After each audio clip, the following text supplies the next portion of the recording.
میرا امیر علیہ سنت کی بارگاہ میں یہ سوال ہے، جیسا کہ آج کل فلیٹس بنے ہوئے ہیں، اوپر مکانات ہوتے ہیں، پھر اس کے اوپر مکانات ہوتے ہیں، پھر مکانات ہوتے ہیں، تو ایک فلیٹس ایسا ہے جس کے نیچے مسجد ہے اور اوپر کمرے وغیرہ ہیں، واش روم وغیرہ ہیں اور لوگ رہتے ہیں، تو کیا یہ نیچے مسجد کا ہونا اور اوپر کمرے وغیرہ کا ہونا، واش روم وغیرہ ہونا، اس مسجد میں نماز پڑھ سکتے ہیں؟ یہ تو ارشاد فرما دیں۔ کوئی حرج نہیں اس میں۔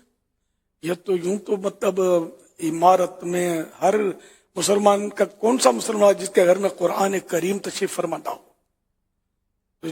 ایک فلیٹ پر جیسے قرآن کریم ہے، اوپر دوسرے فلیٹ بنے ہوئے ہیں، انہوں نے سب کچھ بنا ہوا ہے جو آپ فرما رہے تھے، تو یہ اس کو بے ادبی نہیں کہتے۔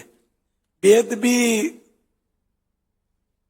کا دار و مدار عرف پر بھی ہوتا ہے، تو اس پر عرف ہے، ہر گھر میں ہوتا ہے۔ جیسے اب میں یہاں ہوں، اوپر مچان پر ہوں، مسجد شریف کا نچلا حصہ جو ہے اس میں قرآن کریم تشریف فرما ہوں گے، تو اس کو بے ادبی نہیں کہیں گے کہ عرفاً اس میں کوئی حرج نہیں۔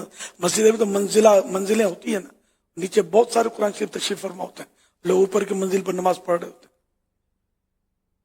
واللہ تعالی اعلم ورسولہ اعلم عز وجل، صلی اللہ تعالی علیہ وآلہ وسلم۔ صلو علی الحبیب صلی اللہ علی محمد۔